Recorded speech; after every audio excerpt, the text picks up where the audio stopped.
Mitt namn är Harper Reed och den här berättelsen börjar en kall, lugn natt på ett hotell i Denver. En av våra sällsynta helger när jag äntligen lät mig själv andas. Jag hade precis slagit mig ner i de krispiga vita lakanen när min telefon surrade bredvid mig. En avisering från min hemlarmsapp lyste upp skärmen. Jag rynkade pannan, sträckte mig efter den och tryckte. Och sedan blev hela min kropp kall. På kameraflödet stod mina föräldrar och min yngre syster mitt i mitt vardagsrum, omgivna av lådor, resväskor och delar av Bellas möbler. Min mamma gick runt som en entreprenör och granskade en ny fastighet. Det här rummet kommer att bli hennes sovrum, sa hon. Hennes röst flöt genom ljudet medan hon pekade mot mitt kontor. Sedan kom meningen som fick min hand att skaka. När allt det här kommer hon inte att ställa till mig någonsin. Hon kommer bara att acceptera det, sa mamma. Bella skrattade och kastade med håret som om allt detta var förhandsgodkänt. Harper använder knappt den här platsen ändå. Det är mer logiskt för mig att bo här. I det ögonblicket, när jag tittade på dem på mina egna kameror, förstod jag att de inte bara gick för långt. De planerade att ta mitt hem medan jag var borta. Den natten insåg jag att detta inte var överbeskyddande föräldraskap. Det var narcissistiskt berättigande. Så jag gillrade en fälla för dem och jag njöt av varje sekund av det som kom sedan. Har du någonsin känt att de människor som påstår sig älska dig är de som försöker hårdast ta över ditt liv? Och innan vi går vidare, varifrån tittar du? Och vad är klockan för dig just nu? När jag växte upp brukade jag tro att varje familj levde som en jude, utan dörrar som verkligen stängdes, utan tankar som verkligen tillhörde dig, utan en enda vrå av ditt liv som inte var föremål för inspektion. Från 13 till 17 års ålder bodde jag i ett hus där privatliv behandlades som uppror och gränser behandlades som respektlöshet. Min mamma hade fulländat konsten att gå in i mitt rum utan att någonsin röra vid dörren. Hon knackade inte. Hon stannade inte upp. Hon sköt helt enkelt upp det som om mitt utrymme var en förlängning av hennes arm.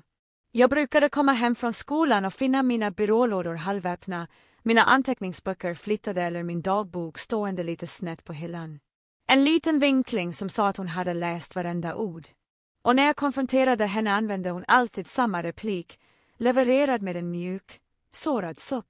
Jag oroar mig för att du döljer något farligt, Harper. En mamma har rätt att veta vad som händer i hennes barns liv. I hennes värld var kränkning omsorg. I min började omsorg kännas som kvävning. Min pappa var inte bättre, även om han föredrog teknisk kontroll framför fysiskt intrång. Vid 14 års ålder upptäckte jag att han hade installerat en app för platsspårning på min telefon. Inte för att jag hade en historia av att smyga ut eller hamna i trubbel. Nej, mitt största brott då var att glömma att skölja en skål med flingor, men han sa att veta var jag var höll mig säker. Vad han menade var att det höll dem bekväma.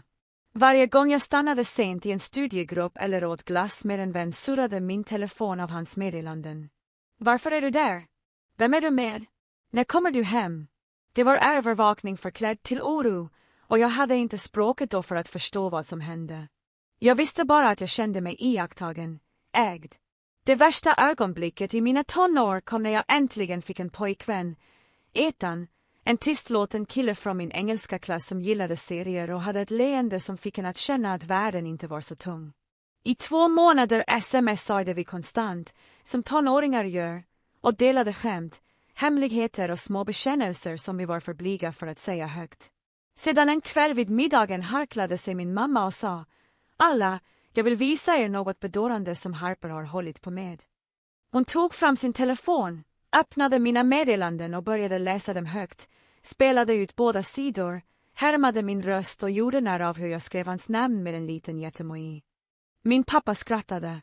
Bella fnissade. Jag kände hur mitt bröst kollapsade. Den kvällen smsade utan mig och sa att han inte var säker på att han ville vara en del av något så intensivt. Han slutade prata med mig helt och hållet. Jag lärde mig tidigt att allt jag älskade kunde tas, förlöjligas, avslöjas. Och Bella, min yngre syster, upplevde aldrig något av detta. Hon var skyddad som en ömtålig prydnad som hanteras med sammetshandskar. Hennes rum var heligt territorium. Till och med min mamma knackade på innan hon gick in. Ingen vågade scrolla igenom hennes telefon eller kräva hennes läsenord. Om Bella misslyckades med ett prov skyllde pappa på läraren. Om jag missade en fråga blev jag utvisad i en vecka för att jag inte ansträngde mig. Hon skaffade en bil vid 16. Jag fick en föreläsning om ansvar. Hon bröt mot utegångsförbudet. Jag anklagades för att ha ett dåligt inflytande. Rollerna som guldbarn och syndabock började långt innan någon av oss visste vad orden betydde. När jag ser tillbaka var kontrasten nästan teatralisk. Bella var prinsessan, den utvalda, dottern som behövde extra ombordnad.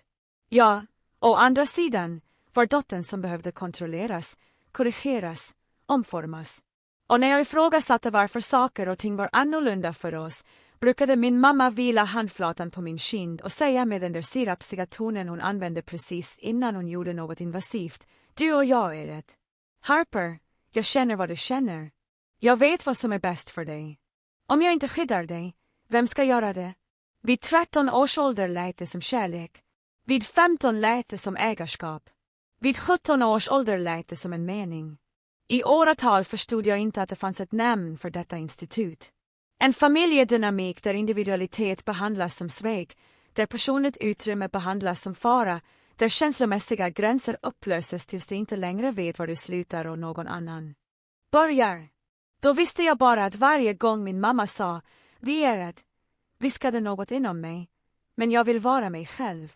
Jag ville ha ett liv, ett rum, ett sinne som var mitt eget. Men i det huset gjorde viljan att vara självständig mig otacksam. Viljan att vara privat gjorde mig hemlighetsfull. Viljan att andas gjorde mig dramatisk. Och med tiden lärde jag mig att krympa mig själv till den form som orsakade minst konflikt. Jag insåg inte förrän mycket senare, förrän kamerorna, förrän försöker att ta över mitt hem, att min barndom inte bleknar bara för att man fyller 18, flyttar ut eller blir ekonomiskt oberoende. Den utvecklas helt enkelt. Den anpassar sig. Den följer dig. Min barndom var inte bara ett minne. Den var ritningen för allt som skulle hända den natten jag såg dem stå i mitt vardagsrum och planera att flytta in min syster i mitt hus utan att fråga. Den natten kom inte från ingenstans. Det var klimaxen på ett mönster jag hade tillbringat hela mitt liv med att försöka överleva. Och om du någonsin har vuxit upp i skuggan av narcissistiskt föräldraskap, så vet du det här. Det förflutna gör inte. Stanna kvar i det förflutna.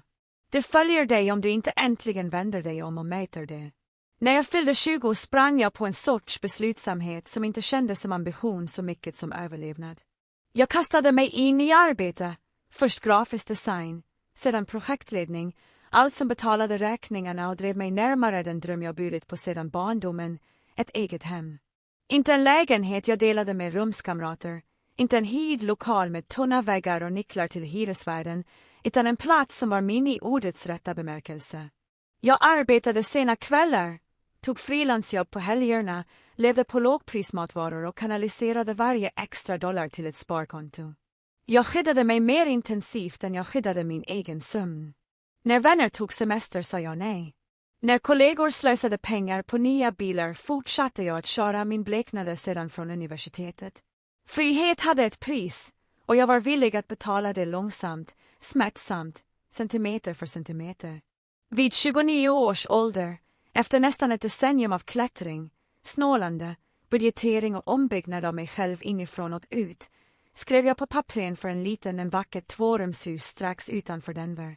Det hade en varm tegelfasad, en bakgård med plats för en liten trädgård och fönster som ledde in det där mjuka morgonljuset jag alltid hade föreställt mig att vakna upp till. Men den verkliga skönheten låg inte i planlösningen eller grannskapet. Det låg i symboliken. Det här huset var det första utrymmet i hela mitt liv där jag kunde stänga en dörr och verkligen veta att ingen hade rätt att öppna den. Det var en fysisk förklaring om att jag inte längre var sammansmält med min mammas humör, min pappas rädslor eller Bellas behov. Det var inte bara ett hus. Det var den första konkreta delen av mig själv jag någonsin ägt. Men narcissistiska föräldrar har en tendens att glida in i milstolpar under kärlekens sken. Den dagen jag bjöd in mina föräldrar för att se huset, något jag nu insåg kom från en gammal instinkt att söka deras godkännande. Min mamma klev in och började omedelbart behandla det som en tomduk för sin kontroll. Hon drog handen längs väggen och sa, den här beige färgen är deprimerande. Du behöver en mjuk salviagren här. Det lugnar sinnet. Innan jag svarade drog hon redan matbordet 2 meter åt vänster eftersom det passar bättre ihop med energiflödet. Hon kritiserade mitt val av soffa, min matta, min belysning, till och med placeringen av min papperskorg. När jag försökte förklara att jag gillade saker som de var, låg hon bara, det där nedlåtande leendet jag känt sedan barndomen, och sa: älskling, du tror att du vet, men det gör du inte. Låt mamma hjälpa dig. Att ha kul är en vetenskap. Min pappa var inte lika fysiskt invasiv, men han hade sitt eget sätt att glida över gränser. Du borde ge oss en reservnyckel, sa han nonchalant när han öppnade ett skåp för att inspektera hur jag organiserade min disk ifall det skulle bli en nödsituation. Frasen var så bekant, så inrotad att den för ett ögonblick inte ens registrerades som en varning. Nödnycklar var normalt, eller hur? Många vuxna barn gav nycklar till sina föräldrar. Och detta var Amerika. Här, till skillnad från i mitt barndomshem, betydde gränser säkert något. Mina föräldrar skulle säkert respektera det faktum att jag inte längre var tonåring, att detta inte var deras domän. Så jag gav dem nyckeln, tveksamt, och intalade mig själv att det var okej, att de aldrig skulle missbruka den. Sanningen är förstås att jag inte gav dem nyckeln för att jag litade på dem.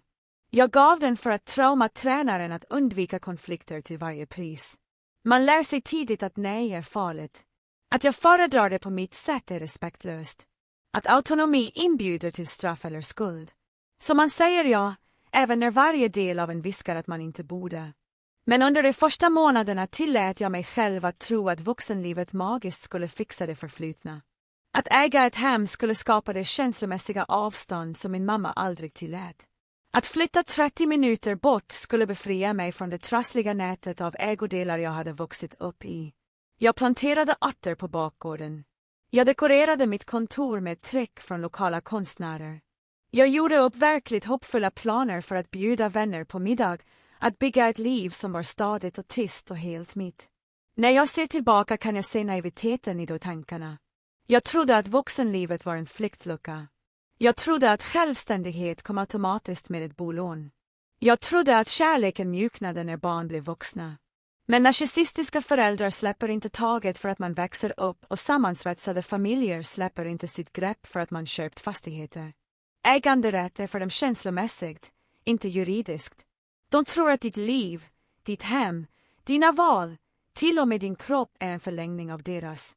Det tog inte lång tid för sprickorna att uppstå. Små till en början hårfina sprickor i illusionen att mitt hem tillhörde enbart mig. Första gången det hände hade jag precis kommit tillbaka från en matrundtur. Jag gick upp för mina trappsteg och nynnade tyst för mig själv. Den sena eftermiddagssolen värmde mina axlar. Och för ett ögonblick minns jag att jag kände mig genuint glad. Sedan öppnade jag min dörr och frös till. Lukten träffade mig först. Ett moln av rosmarinkyckling och bakad potatis som drev genom hallen. Inte obehaglig, men obekant. Min mamma stod i mitt kök, med uppkavlade ärmar och ugnsvantar på, nynnade som om hon spelade huvudrollen i ett helg matlagningsprogram som sändes live från mitt hus. Älskling, perfekt timing. Hon kvittrade utan att titta upp. Sätt dig ner. Maten är klar om 10 minuter. På diskbänken låg hälften av matvarorna jag just köpt i soporna. Varför slängde du dessa? Frågade jag och pekade på dem. Hon tittade inte ens bort. Processat skräp, fullt av kemikalier. Det där borde du inte äta. Hon sa det med sådan nonchalant auktoritet att jag för ett ögonblick nästan glömde bort det absurda i det. Att hon var hemma hos mig, objuden, och rotade igenom mina saker som om det vore hennes lärdagsrutin. En annan gång kom jag hem och fann min hall omorganiserad. Mitt konsolbord hade flyttats. Mina böcker hade organiserats som efter ett färgsystem som jag hatade eftersom det inte gav någon mening, men ett som min mamma alltid hade insisterat på var estetiskt. Familjefoton som jag inte valde hade hängts i symmetriska mönster över vardagsrumsväggarna. En bild visade Bella vid 11 års ålder hållande en basketboll. En annan visade mina föräldrar leende på en skidort jag aldrig hade blivit inbjuden till. Mitt eget hus såg ut som en helgedom för en familj jag inte tillhörde. När jag konfronterade dem senare avfärdade min mamma det. Era väggar såg tomma ut. Det här huset kändes kallt. Vi fick det att kännas som hemma. När jag sa att det var mitt hem, gav hon mig den där blicken. Halvt medlidande, halvt tillrättavisning. Harper, du är otacksam. Vi försöker bara hjälpa till. Det eskalerade gradvis. Ju mer bekväma de blev med sin tillgång, desto mindre gömde de den. Jag upptäckte en gång att min byrå var omorganiserad. Mina vinterjackor flyttades till en annan garderob och min favoritmugg var helt borta. Min mamma erkände senare att hon hade slängt den eftersom den flisade kanten fick shaker att se dåligt ut. En annan gång bytte min pappa ut mitt duschmunstycke mot ett mer effektivt och lät det gamla stå kvar på bänkskivan som en avhuggen lem. Varje intrång kom insvept i ett rättfärdigande om hälsa, estetik, effektivitet, aldrig om samtycke. Samtycke till dem existerade inte mellan förälder och barn. Vändpunkten dock, det ögonblick då allt började glida från obekvämt till surrealistiskt, var en eftermiddag jag kom hem tidigt från jobbet. Jag minns att jag tyst tryckte upp min ytterdörr för att något kändes konstigt. Det spelades musik, popmusik, högljudd och pyttelitet. Jag klev in i vardagsrummet och såg Bella ligga utsträckt över min säng. Sängen jag noggrant hade valt efter månader av sparande insvept i min filt, scrollande på sin telefon som om hon ägde stället. Köket var en katastrof. Öppna chipspåsar, smält glass som droppade ner för bänkskivan, skorpor av ramen upp som var övergivna. Mitt matbord hade dragits närmare fönstret för att få bättre ljus, och min ringlampa, den jag använde för videosamtal, var ställd mot soffan. När jag klev närmare insåg jag att hon livstreamade. Hennes följare spammade chatten med kommentarer som "Herregud, stället, och är det din lägenhet?" Jag kände något som iskäll. När hon äntligen lade märke till mig såg hon inte ens skyldig ut. Hon pausade sin stream och sa: "Åh, hej Harp. Mamma sa att du inte skulle ha något emot det. Jag behövde någonstans lugnt att spela in." Jag stirrade på henne, suckad. "Tyst." Jag sa: "Bella, det här är inte ditt ställe." Hon ryckte på axlarna. "Det är bara för idag." Men de tomma ramenkopparna, den obäddade sängen, sminket som exploderade över min badrumsbänk berättade en annan historia. Den kvällen, när jag berättade för min mamma hur upprörd jag var, suckade hon dramatiskt som om jag var den orimliga. "Bella kämpar", föreläste hon. "Hon behöver utrymme att fokusera. Du har hela huset för dig själv. Varför kan du inte vara flexibel för familjen?" Jag påminde henne om att Bella hade ett eget rum hemma. Min mamma viftade med handen. "Vårt hus är stressigt för henne. Och ärligt talat, Harper, du är självisk. Det här huset är en del av familjens arv. Det är inte hälsosamt för dig att isolera dig så här." Jag kände hur min käke spändes. "Det är inte isolering. Det är gränser." Hon skrattade kort, kallt. "Gränser gentemot din egen familj." Var inte dramatisk. Min pappa stod nära mig genom allt detta, tyst och orubblig, och erbjöd mig varken stöd eller erkännande. Hans tystnad var sin egen sorts svek, en bekräftelse på att så länge min mamma godkände det, var allt som gjordes mot mig berättigat. Och det var i det ögonblicket som något inom mig vred sig på ett sätt jag inte kunde reda ut. För jag insåg att de inte bara använde mitt hem. De besökte det inte bara. De gick inte bara in i det. De trodde verkligen och fullt ut att det tillhörde dem. Att jag tillhörde dem, att allt jag byggde, varje vägg, varje rum, varje dollar jag hade sparat helt enkelt var en förlängning av den familjestruktur de kontrollerade. För första gången sedan jag flyttade in stod jag i mitt vardagsrum, omgiven av möbler jag hade valt, färger jag älskade, dekorationer som återspeglade min smak, och jag kände mig som en besökare i mitt eget hus. Jag kände mig som en hyresgäst i ett utrymme de ansåg vara deras. Väggarna såg plötsligt tunnare ut, dörrarna mer symboliska än funktionella. Jag såg tydligt att jag inte var husägaren i deras ögon. Jag var barnet, förlängningen, ägandet.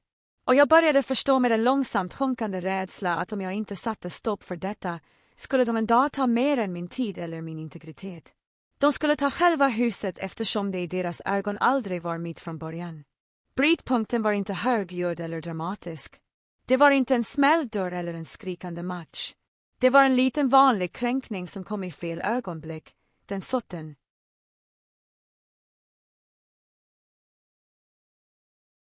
Som knuffar en person förbi toleranströskeln. Jag hade kommit hem efter en lång, utmattande arbetsdag och hoppades bara på tystnad, kanske en varm dusch, kanske den mjuka ritualen att göra te. Istället fann jag min mamma stående i min sovrumsdörröppning med en bunt med post som hon hade öppnat utan tillåtelse i handen. Hon försökte inte ens dölja det längre. Din kreditkortsräkning är för hög, skällde hon och viftade med kuvertet mot mig. Vad spenderar du alla dessa pengar på? Något inom mig brust, inte i ett utbrott av ilska, utan på ett tyst, kallt och beslutsamt sätt. Jag tog posten ur hennes händer och sa, jag behöver få tillbaka hissnyckeln. Hennes ansiktsuttryck blev stilla, sedan sårat, sedan rasande, allt inom några sekunder. Harper, viskade hon och tryckte en hand mot bröstet som om jag hade knivhuggit henne. Jag födde dig. Jag offrade allt för dig och nu behandlar du mig som en främling. Det var klassisk emotionell manipulation ur läroboken, levererad med precisionen hos någon som hade använt taktiken i årtionden. Jag backade inte. Du gick in i mitt sovrum, sa jag. Du öppnade min post. Du måste lämna tillbaka nyckeln. Min pappa, som hade stått kvar bakom henne med armarna i kors, klev äntligen fram. Vi lämnar inte tillbaka nyckeln, sa han lugnt, som om beslutet redan hade fattats långt innan jag frågade. Vi behöver tillträde ifall något händer. Det är sunt förnuft. Sunt förnuft, frasen ekade i mitt huvud. Ihåligt och absurt. Vad hade de någonsin gjort med tillträdet annat än att invadera? Men jag kunde se i deras ansikten att konflikt bara skulle eskalera situationen. Åt åratal av betingning lärde mig att välja mina strider noggrant. Så istället för att fortsätta en strid jag aldrig skulle vinna, fattade jag ett annat beslut, ett som inte krävde deras tillåtelse. Nästa morgon, under min lunchrast, ringde jag en låsmed. På kvällen klickade en ny säkerhetsregel på plats på min ytterdörr, solid och obeveklig. Låsmeden gav mig 3 nya nycklar. Jag behöll en i min ring, gömde den andra i en säker låslåda och förvarade den tredje i ett kassaskåp på jobbet. Jag gav inget extra lås till mina föräldrar. Jag berättade inte för dem att låset hade bytts, men något inom mig visste att ett nytt lås inte skulle räcka. Jag hade sett hur lätt omkring gick gränser, sociala, emotionella och nu fysiska. Så jag beställde ett komplett säkerhetskamerasystem, rörelsedetektorer, täckning av ytter- och bakdörrar, innersensorer, molnlagring, aviseringar synkroniserade direkt till min telefon. Jag installerade allt själv under en helg, läste manualer, testade vinklarna och lärde mig hur man ställer in aviseringar för minsta störning. När den sista kameran blinkade online kände jag en konstig känsla av seger.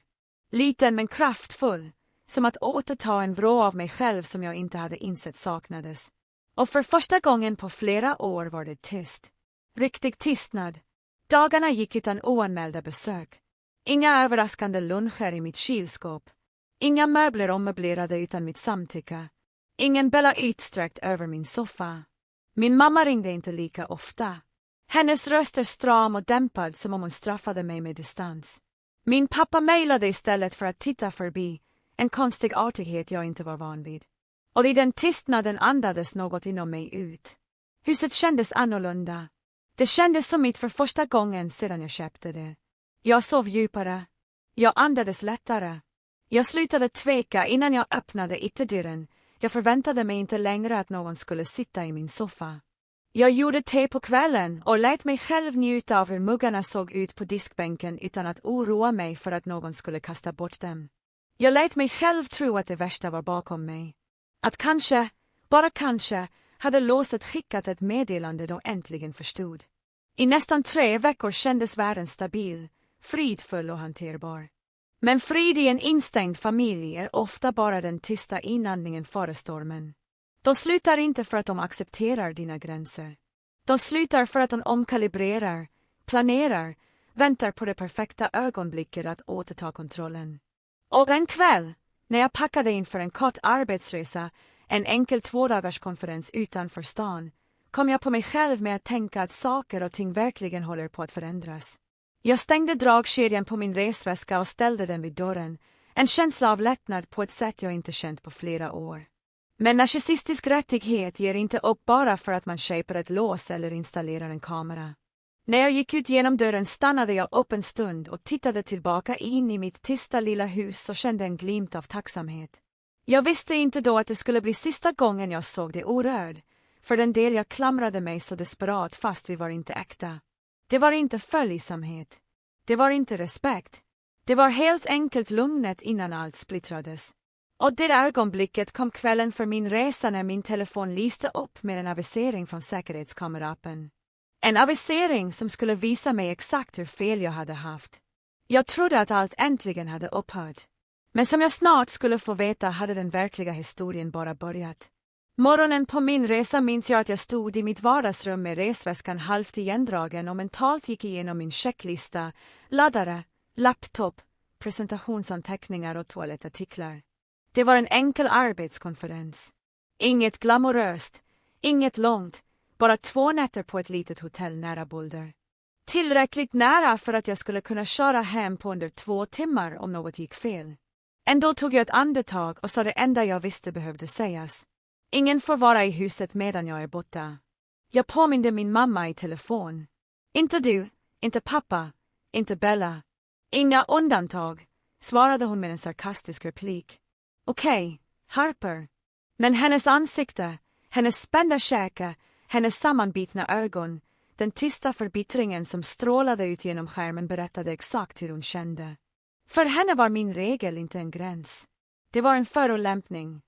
En dotter som vägrade sin mammas hjälp. Ett barn som avvisade den kontroll hon trodde var hennes rätt. När jag lade på luren lade sig en tyst oro i magen. Men jag påminde mig själv om att jag hade bytt lås. Jag hade kameror. Jag hade bevis. Vad kunde de möjligen göra nu? Den kvällen, efter en lång dag med presentationer och tafatt nätverkande småprat, checkade jag in på mitt hotell.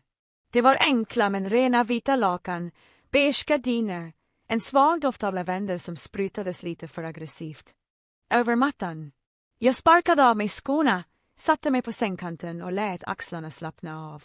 För en kort stund kände jag mig lugn på ett sätt jag inte känt mig på flera år. Trygg, obevakad, ensam. Jag bläddrade igenom konferensschemat när min telefon surrade. En enda avisering gled över skärmen från min hemlarmsapp. Rörelse upptäcktes i vardagsrummet. Min mage blev isig. Det kunde ha varit en skugga, sa jag till mig själv. En lös reflektion, ett fel.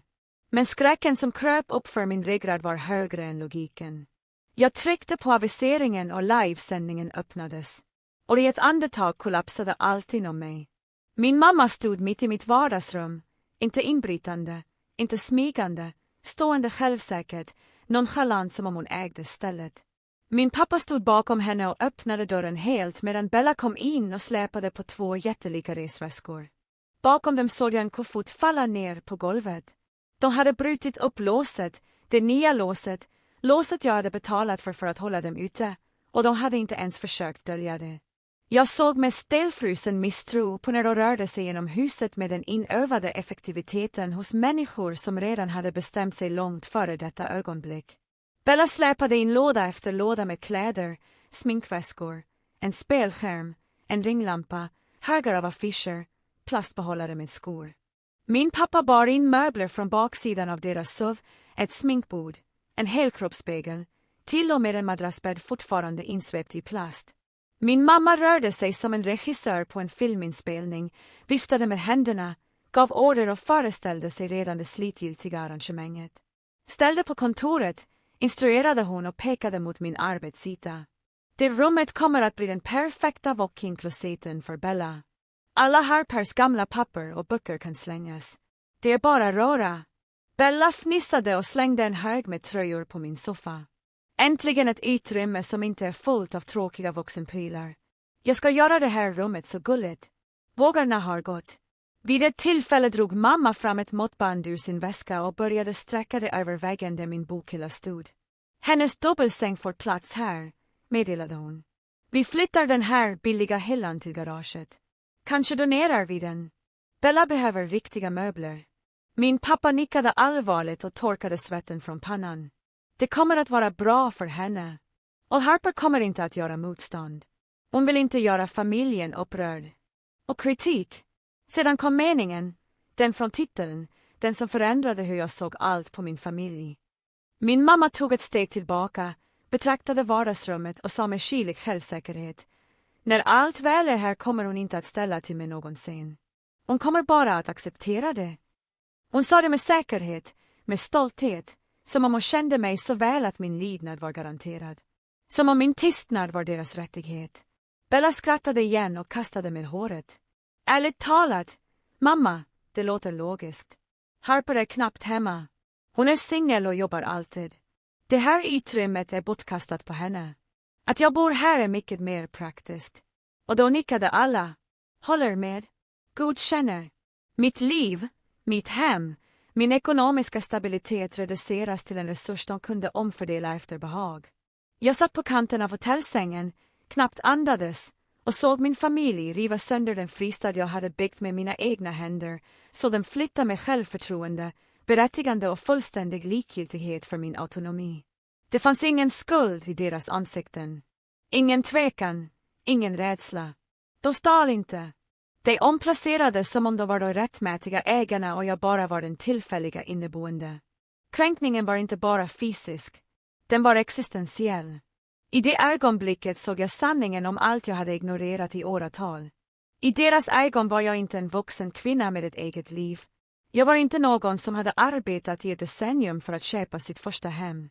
Jag var inte en person med gränser eller rättigheter. Jag var en förlängning, ett verktyg, en platshållare, en dotter som kunde åsidosättas när det passade dem. Mina prestationer tillhörde dem. Mina ägodelar var familjetillgångar. Mitt hem var en resurs de kunde tilldela det barn och gynnade. Åt något inom mig bröst. Inte av ilska. Ilskan skulle ha varit för hög. Den bröst med klarhet, med slutgiltighet, med den tysta insikten att jag hade tillbringat hela mitt liv med att tro att jag kunde förhandla med människor som inte såg mig som separat från dem själva. Människor som trodde att kärlek betydde ägande. Människor som trodde att kontroll var omsorg. När jag såg Bella kasta sig ner i min soffa, när min pappa bar in sin skrivbordsstol, när min mamma mätte mitt sovrumsfönster för sina gardiner, spred sig ett kallt lugn genom mig. Ett lugn jag aldrig känt förut. Det var i det ögonblicket något inom mig bröst. Viskar jag nu. Även när jag återupplever bilden som bränns in i mitt minne, var jag inte bara sårad. Jag var klar. Jag satt i det där hotellrummet i nästan en timme efter att filmen var slut och stirrade på den frusna bilden av min mamma som mätte min sovrumsvägg som om hon planerade renoveringar av ett hus hon ägde. Mina händer ville inte sluta skaka. Min andedräkt stannade kvar i halsen. Men under chocken, under förödmjukelsen, under den surrealistiska fasen av att se min familj lugnt montera ner mitt liv, bryggde något annat. Något tystare, tyngre, mer definitivt. En förändring, ett klick, en insikt som jag inte kunde reda ut på egen hand. Så jag ringde den enda personen som någonsin hade hjälpt mig att förstå kaoset. Min terapeut, hon svarade på andra ringsignalen, hennes röst mjuk, stadig, raka motsatsen till allt som hände inom mig. Harper, sa hon. Är du okej? Jag skrattar kort, ihåligt. Nej, inte ens i närheten. Jag berättade allt för henne, varje detalj, varje ord från kameran, koffoten, lådorna, min mammas mening. När allt väl är här kommer hon inte att göra någonsin. Bella som kallar mitt hem för bortkastat på mig. Att min pappa höll med så här var helt rimligt. Och när jag var klar, när rummet äntligen blev tyst, förutom surret från hotellets luftkonditionering, sa hon ingenting på en lång stund. Sedan andades hon ut långsamt och sa, okej, låt oss säga vad det här är. Vad heter det? Upprepade jag förvirrad. Hon nickade, hennes uttryck bestämt men mer kännande. Harper, this is engagement. This is what we've been sishling around for months. Your parents do not see you as a separate person. They have never seen you as someone with your own boundaries, your own identity, your own life. To them, you are an extension of the family system. And because of that, they believe they have unlimited access to you, your time, your emotions, and now your home. She leaned forward slightly. That's why they didn't hesitate. That's why they didn't feel guilty. In their means, what they did wasn't stealing. It was reorganizing what they believe they already own. I felt a chill roll down my spine, slow and deliberate, like someone running a cold fingertip along my bones. So, they don't think they're hurting me. I asked. She shook her head gently. Inchment isn't about malice. It's about their asura. They erase your autonomy because they innerly believe it's their right. And that belief, she pause, letting the vardsland comes from narcissistic parenting patterns. I swallowed hard. I had to vard before, but hearing her apply to tell me mother, tell me fatter, tell the family they spent my entire life trying a piece felt like dropping through a trapdoor. Narcissistic parents. She continued, don't control through screaming or threats. They control through concern, through sacrifice, through acting like everything they do is for your own good. They demand gratitude. They expect compliance. They disguise ownership as love. It's manipulation wrapped in caretaking. She held me gaze. Harper, but your mother's side on that camera wasn't about helping Bella. It was about asserting dominance over you. Me threw a tighten head. She really thinks she can take me out because she doesn't see it as your house. Me therapist side calmly. She says it as the family's asset that you happen to be holding. And your refusal to comply reads to her as disrespect, not self-pay protection. I pressed me fingers into me palms, grounding myself, feeling the sting of her words sink in. So, what am I supposed to do? I whispered. How do I stop them? How do I make them understand? She didn't answer right away. Instead, she sat back, studying me carefully. Harper, I'm going to say something that may be hard to hear. She paused. You can take people to respect boundaries they don't believe should exist. The truth hit me like cold water. Then what do? You protect yourself, she said simply. You stop negotiating with people who aren't negotiating with you. You stop trying to reason with people who have abandoned reason. And you stop explaining yourself to people who are committed to misunderstanding you. She outlined me options with a clarity that cut through the fog. Legally, what they did is trespassing. You full document everything. Screenshots, videos, timestamps, signs your logs again if you need to. Send a written notice stating they are not permitted to enter your home under any circumstances. And if they violated that notice, you involve law enforcement. I inhaled sharply. The police. Harper, she sighed gently but firmly. You are in danger of losing not just your home, but your sense of self. Inchment ställs vid who you are. Narcissistic parents don't stop until there are consequences strong enough to force them to reevaluate their behavior. I leaned back against the cold headbed, the weight of her words settling into my chest with painful clarity. So, no more arguing. No, she sighed. Arguing keeps you in the rule they assigned you. Silence with consequence, that's you reclaim power. Silence with consequence, the phrase echoed in my head, sharp and electrifying.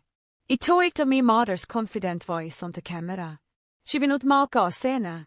I took to Bella tossing her belongings across me like she was already home.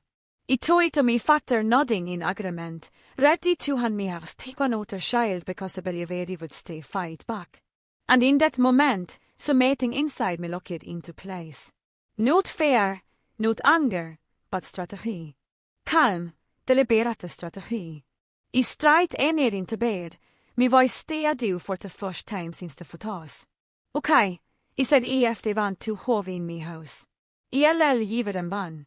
I glanced at the security app still open on my phone, to pause image of my mother mid-sentence staring back at me. But this time, I whispered, the cameras wanted just before me. I wasn't going to explain myself anymore.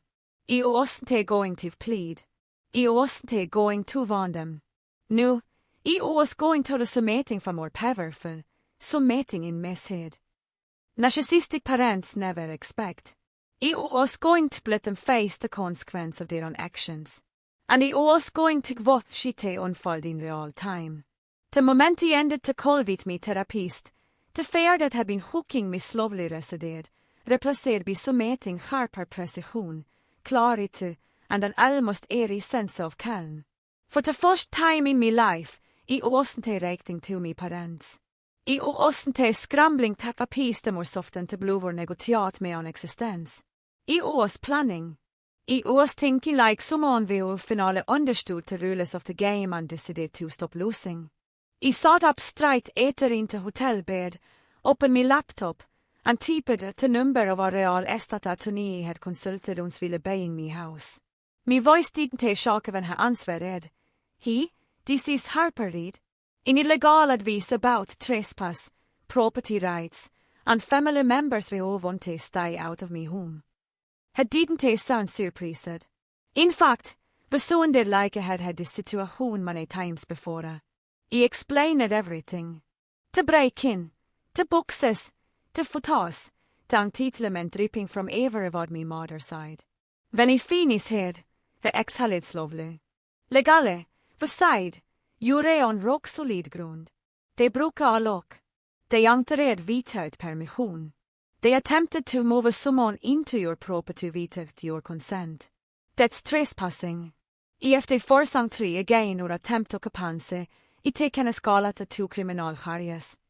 A chill of indication spread through me. So, what do we do next? I asked. He began listing steps clean, methodical, powerful. Document everything. Read a formal notice stating they do not have permission to enter your home under any circumstances.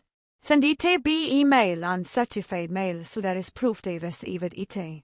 Register your home with local police for trespass enforcement. Medan if someone enters without your consent, officers kan act immediately and upgrade your security systems so all footage is automatically uploaded to the cloud. I wrote everything down with military precision. When I asked what to do if they tried again, he didn't hesitate. Call 911 and don't feel guilty. Trespassing is trespassing. Family doesn't make it illegal. To words hit me with a force that almost made my eyes sting. For years, my parents treated boundaries as segregations, my privacy as optional, my autonomy as negotiable. Hearing someone speak of my rights so plainly felt like a aning av langage I hold have groven up knuving. The first step in my plan was the letter. I drafted it till carefully, hot, neutral, factual. Mom, Dad, this is written confirmation that no one has permission to enter my home without my presence or explicit consent. Any attempt to do so will be considered trespassing. Harper, no explanations, no apologies, no soft landing. I mailed it, ten printer it, signed it, and sent it by certified mail. I wanted proof. I wanted a proper trail. I wanted accountability. And most importantly, I wanted them to walk into the trap on record. Next, I led the local police departments Noname and Selina. I explained the situation calmly. I asked who me ovner. I had family members attempting unauthorized access. I needed it to place a trespass enforcement request on file. The officer took me information, verified my identity, and made note of my address. If you're out of town and someone tries to enter your house, decide vi kan respond immediately. Just confirmit US inte från det där är något supposed to be there. Are looked from the empowerment I fail to us in familiar and intoxicating.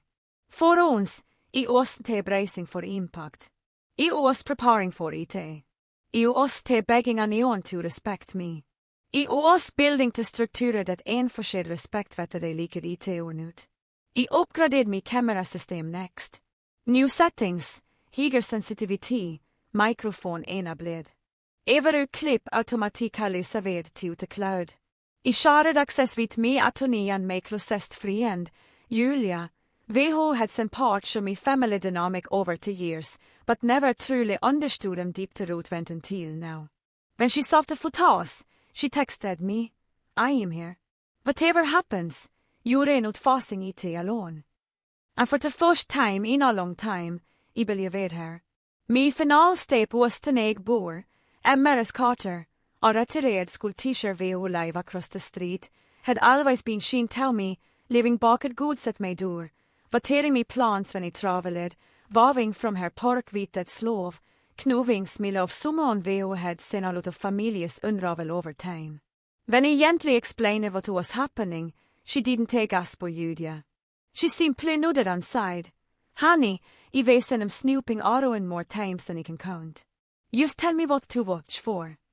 I askar kalmlian klälet how call 911 van immediat eller if she saw a moving truck or en familiar vehicles pulling into me driveway ville I åskån. She agreed without hesitation. You deserve a peace, dear, she sighed softly. Even from your own family. So the foundation of me trop åset. Not a violent trop, not a dramatic ambus, a legal van, a psychological van, a bondare inforsked, not with emotional please, but with consequence my parents had never imagined they would face. I returnered to the hotel, checked ele, and relocated to a small Airbnb 20 minutes from my house, close enog to drive back quickly, for enog that they would stay suspect I was nearby. I left the lights in me home off, me car into hotel parking lot, and me von Harriet beside me as I waited for the next movement notification. But this time, I wasn't shocking. I wasn't terrified. I wasn't a child hoping her parents would just do the right thing. I sat there with steady hands on an unblinking stare, watching the security up like a hunter waiting for the snap of a break in the woods. The tension wasn't fair, it was readiness. The inevitability of what was coming didn't frighten me anymore. It föreled me. I knew them too well. I knew their entitlement, their certainty, their belief that Darius didn't apply to them. They were going to try again. They always do. But now I wasn't van unprepared.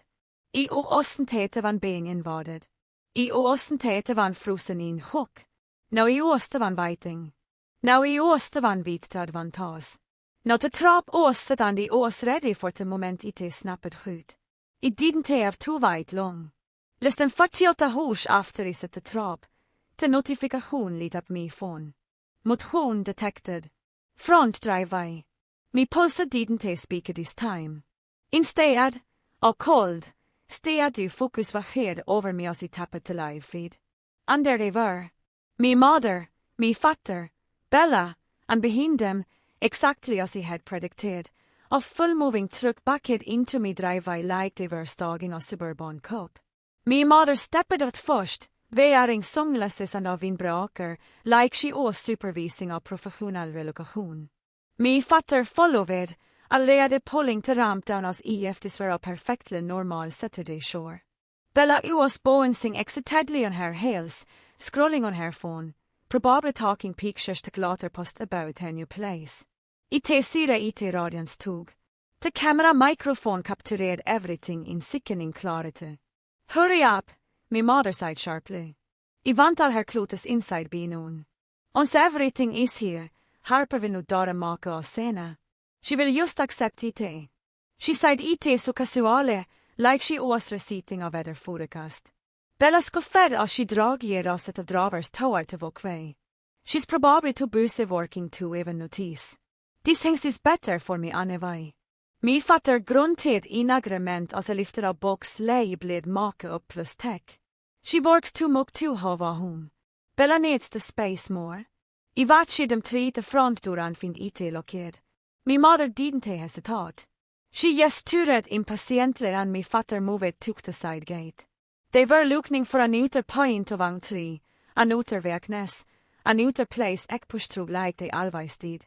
They had no idea every second was being recorded. No idea to law was already on me side. No idea to next move was no longer teisish. Right on cue. Me phone rang again, this time from an unknown local number. I ansvarade immediat Ellie. Miss Reed, a voice side. This is Officer Daniel Sweet to Denver Police Department. We are at your property right now. A neighbor called in a trespassing concern deras a moving truck and several individuals attempting to enter your home. Can you confirm that anyone has permission to be here? For the first time in my life, I didn't tremble when asked about my parents. My voice was still no. I sighed. No one has permission to enter my home. They are not allowed inside under any circumstances. The officers tone skifted firmer. Procedural. Understood. Vi är securing the scene now. If possible, we they like you to come to the property. I was already grabbing me keys. On min väg, det sa 2 ljus här den tog. Det tog mig nästan 20 minuters tipperetschmistrid. Även från till intersektion, I could see the flashing blue lights reflecting off me front windows. The moving trucks still sat in my driveway, its back ramp extended like a tongue. Half of Bella's belongings had already been unloaded and sat scattered across me lawn, me park, and the front walkway. Clutes, boxes, all lamp-sharped like a ring light, of a neat mirror leaning crookedly against me fence. 2 officers were standing with me parents and Bella near the truck. Me father looked bewildered like I couldn't comprehend him had I suddenly become a suspect. Bella looked mortified and crossed tightly, skräckspyling red.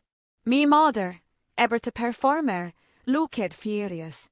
The moment she saw me, she marched forward. Harper, thank God you're here. These officers are completely overreacting. We're just helping your sister move her things into your house. It's family. This is family business. And what is local there?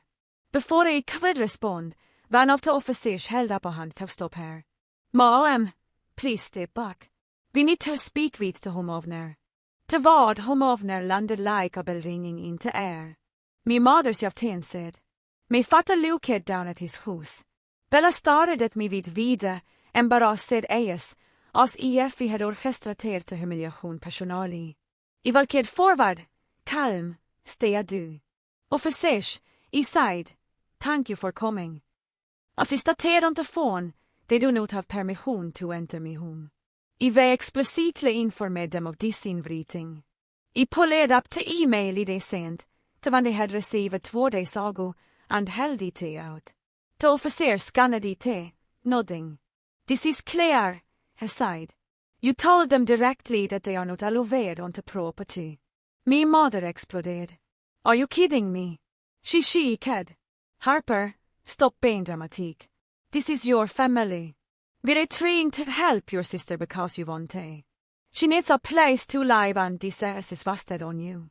You should be grateful we're organizing things for you.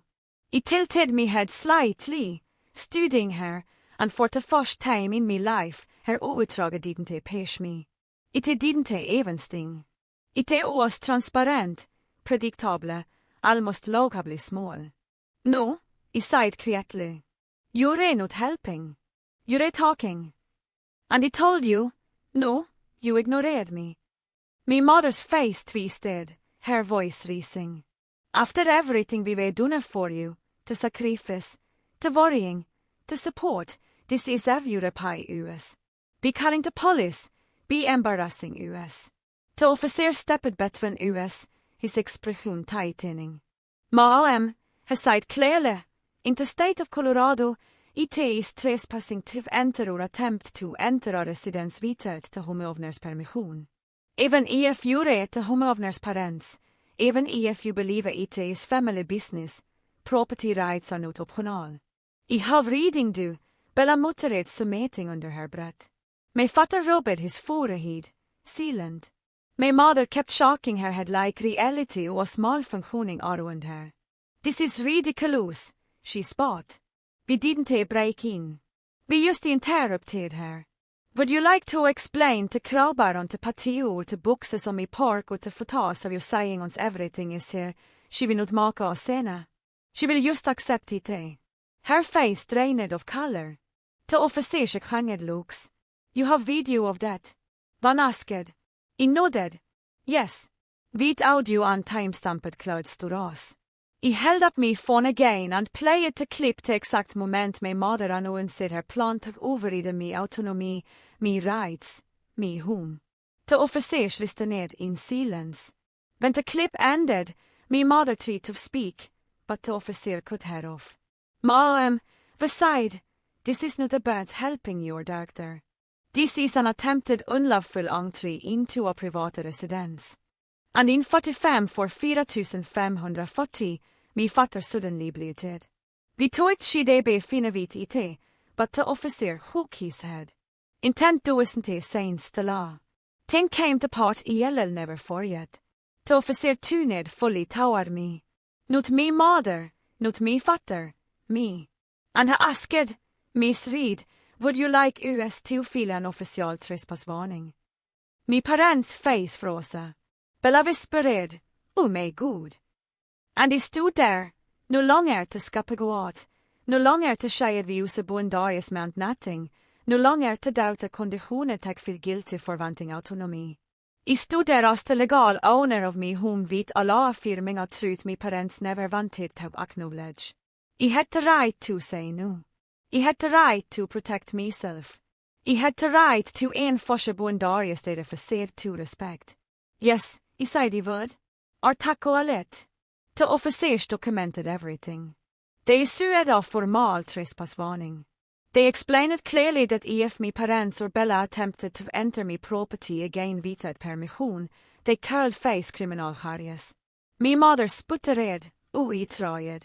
Me fatter looked stunned. Bella looked like she wanted to groan to swallow her hula. Andy, for the first time in me life, I felt tal, stay at you, uncakabla. Not because he didn't take care. Anamora, but because he finally understood something vital. I had never needed it their permission to protect myself.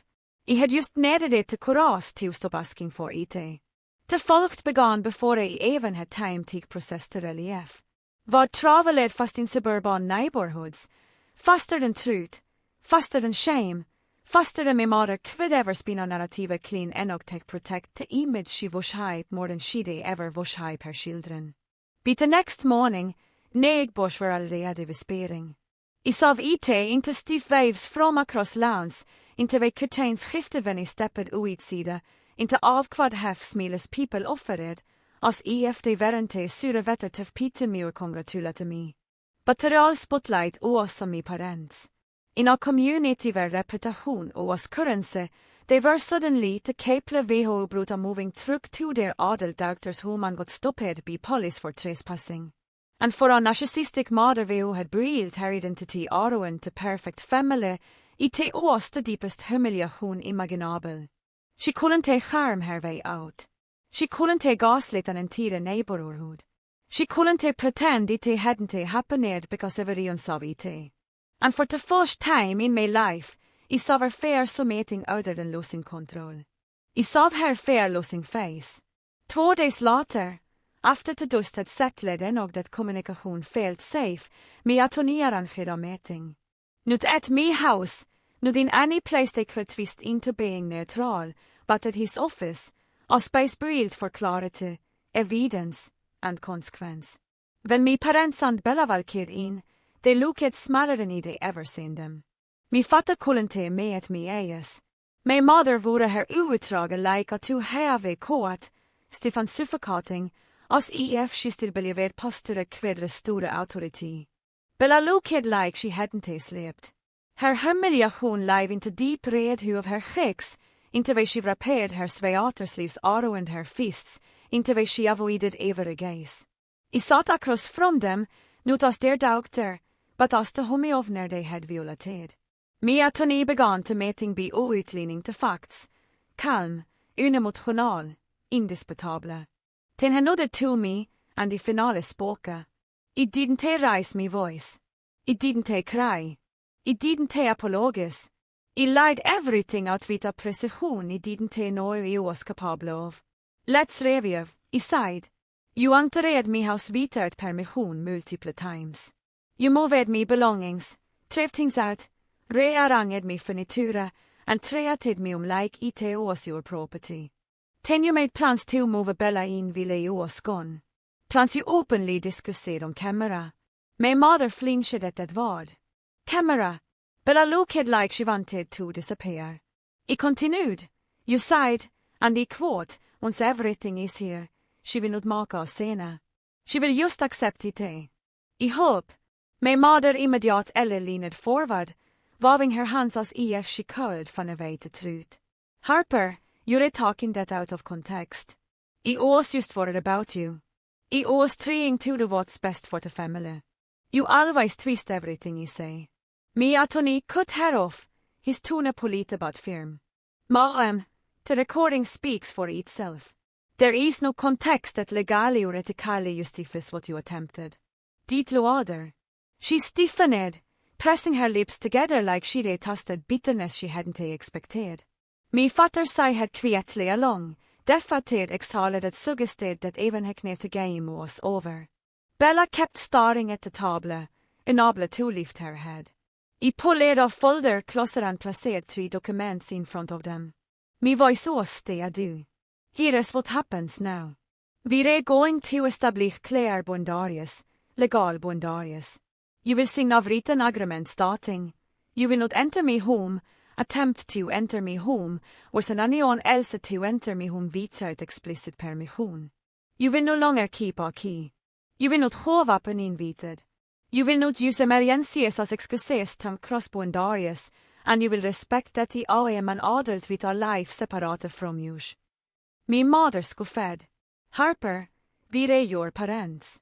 We fullständigt need permission just to. Me atoni interrupted again. Actually, you do. That's the law. I looked directly at her. If you violate a disagreement, I continued, I will push you off formal no trespass order, and if necessary, I will cut off contact entirely. To silence that followed was taken desperate. My mother shook her head in disbelief, her voice trembling with offended self-righteousness. I sacrificed everything for you. I loved you more than anyone and now you're treating your own family. I didn't flinch.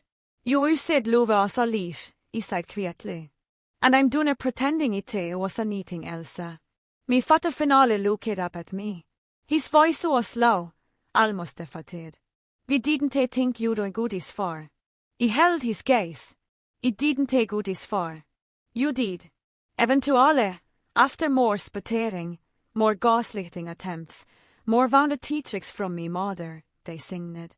Not because they understood, not because they respected me, but because they were afraid. Afraid of the law, afraid of consequence, afraid of losing access to the daughter they had always assumed would remain obedient no matter what. Bella signed quietly, her hands shaking. She didn't argue. She didn't defend herself. She looked ashamed not just for what she did, but for the fact that she had believed for so long that she was entitled to everything he were cared for simply because her parents said so. And maybe for the first time, she understood what it felt like to be held accountable. When the meeting ended, I welcomed with me head high. My parents avoided the receptionist eyes. Bella followed behind them like a shadow. As I stepped into the sunlit outside, a strange piece of a head over me, clean, expansive, indestructible. For the first time in my life, I wasn't begging them to respect me boundaries. The law was standing beside me, and that made all the difference. 12 months passed quietly, steadily, almost tenderly, as if life itself was apologizing for. The chaos it had allowed before. In that time, my house stopped feeling like a battleground, and slowly transformed into what it was always meant to be, mine. I painted the living room a warm terracotta shade, replaced the couch Bella once sprawled across as if it belonged to her, and donated every item they had dragged onto my lawn that day.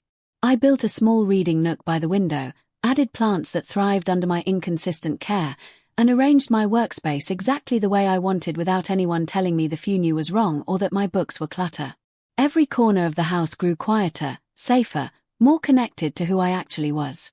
By the end of that first year, there was no physical trace of the day they tried to move Bella in. And for the first time since buying the house, I slept without bracing for footsteps that weren't mine. Life outside my home changed, too. I formed friendships with people who respected boundaries instinctively, not because I taught them, not because I fought for them, but because to them, considering someone else's space was basic decency. My neighbors invited me over for barbecues, checked in on me when work got intense, and never showed up unannounced. One Sunday, Mrs. Carter brought me blueberry muffins and said, "Your piece looks good on you, dear." And for the first time, I believed her. My relationship with my family didn't disappear.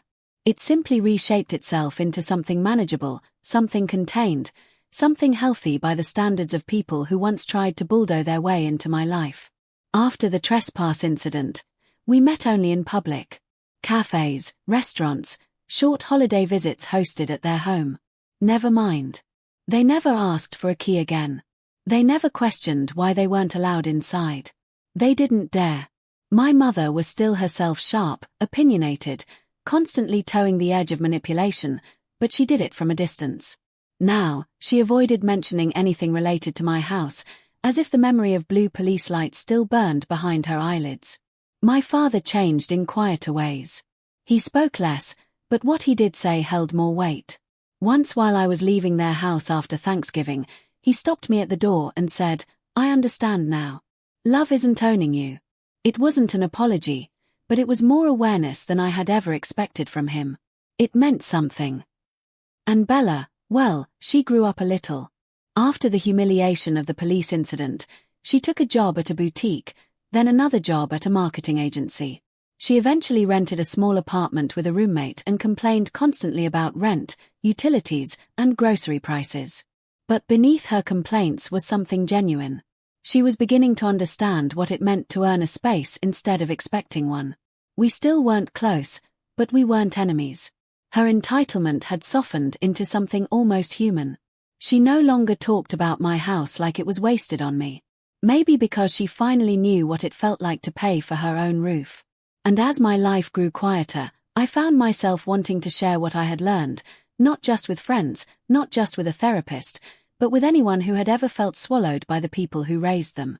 So, here's what I want you, the viewer, the listener, the survivor, to hear from me directly. Growing up with narcissistic or in-shed parents doesn't always look like screaming or violence. Sometimes it looks like concern. Sometimes it looks like sacrifice. Sometimes it looks like someone insisting they know what's best for you, even as they erase every piece of who you are. These parents convince you that family means unlimited access to your thoughts, your choices, your space, your time. They make you feel guilty for wanting privacy, guilty for wanting independence, guilty for existing as anything other than an extension of their wants and needs. But here's the truth I had to learn the hard way. Protecting your privacy is not disrespect. Saying no is not disloyal. Keeping your home, your finances, your body, and your mind safe is not selfish. Boundaries are not walls built out of anger. They are doors built out of self-worth. And the people who love you will knock. The people who don't will break in. If you're listening to this and recognizing yourself, your childhood, your parents, your partner, your family, I want to ask you something from the heart. Have you ever had someone use "I'm worried about you" as an excuse to violate your space? Has anyone ever claimed love while ignoring every boundary you tried to set? And also, because I always want to know this, where are you watching from right now? And what's the hardest part of setting boundaries in your family? As for me, my story ends where it should have begun. A few nights ago, I came home late after dinner with friends. The air was cool, the sky quiet, the porch light glowing gently against the siding. I stood there for a moment, key in hand, feeling the weight of everything this house had carried. The fear, the violation, the reclamation, the peace. Then I slid the key into the lock. The soft click echoed through the night. The sound of a boundary honored, of a space protected, of a life reclaimed. This house isn't just where I live. It's where I finally stopped being an extension of someone else and started being myself. I pushed the door open, stepped inside, and let the quiet close around me like a warm protective embrace. Fade out.